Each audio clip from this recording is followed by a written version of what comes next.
Without a doubt, Final Fantasy is one of the most famous and successful series in the history of video games. With several games spanning an era of more than 20 years, Final Fantasy has often found itself setting the bar for games in the RPG genre. So, how did this series come about? Well, in 1987, the video game company Square was in financial trouble with only the funds to create one final game. If this game was unsuccessful, the company would surely go out of business. So, ironically enough, they titled their likely final game Final Fantasy. Released in 1987 for the Famicom in Japan and in 1990 for the NES in America, this game was a huge success. It saved the company from going bankrupt. So, after more than 20 years, how does this game hold up? Well, let's find out. Upon starting the game, you see a message appear which basically sums up the plot of the game for you. In essence, the world sucks. But don't worry, there will be 4 Warriors of Light, each holding an orb, who are going to come out of nowhere and save everyone. So you go around the world trying to restore power to these 4 orbs, each representing a classic element: earth, fire, water, and wind. By restoring power to these orbs, you will save the world. So the question remains, who are these Warriors of Light? Well, you get to choose. When starting a new game, you get to pick a party of 4 characters. You can choose any combination of the following classes: Fighter, Black Belt, Thief, who, despite his name, can't steal, and Red, White, or Black Mages. For my party, I chose the Fighter, Thief, White Mage, and Black Mage. You also get to name your characters, which is a cool feature. It lets you add a more personal touch to your party. The only thing is, you're limited to only 4 letters for each character's name. I couldn't even put my whole first name in. Looks like you lucked out, Joe the Black Mage.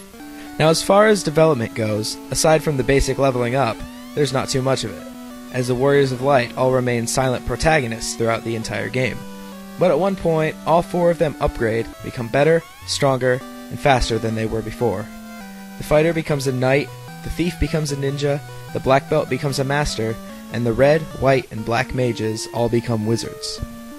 So you spend most of your time wandering the world, going from town to town, fighting things. You fight all sorts of enemies in this game, including imps, ogres, spiders, sharks, wolves, wizards, and creeps.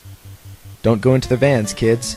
At the beginning of the game, battles seem to take a long time, and don't seem to have much payout for your work. But as the game goes on, battles get easier and take less time.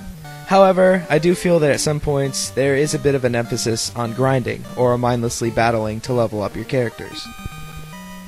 One reason for this would be caves. If you aren't prepared, caves can destroy you. You better stock up on heal potions and pure potions, because several enemies can and will poison you, and others just do lots of damage. Several treasure chests contain set battles in front of them with stronger enemies, so you'll have to be prepared for those as well. And of course, once you go deep into a cave to get what you came for, you have to fight your way back out, oftentimes after fighting a boss which probably weakened or killed a few party members. Speaking of getting poisoned, after a battle, whoever gets poisoned moves to the bottom of your party. This can cause a big problem if, for example, a fighter gets poisoned, and he switches spots with, say, a Black Mage. The Black Mage will move to the top, and the fighter will move to the bottom. This could be bad because if you don't realize it, your Black Mage could take some unwanted hits. Now, for most of your adventure, the game is pretty good about telling you where to go next. However, there are 2 to 3 parts I did have to look up online, such as how to get the airship, and how to enter the Mirage Tower in the desert.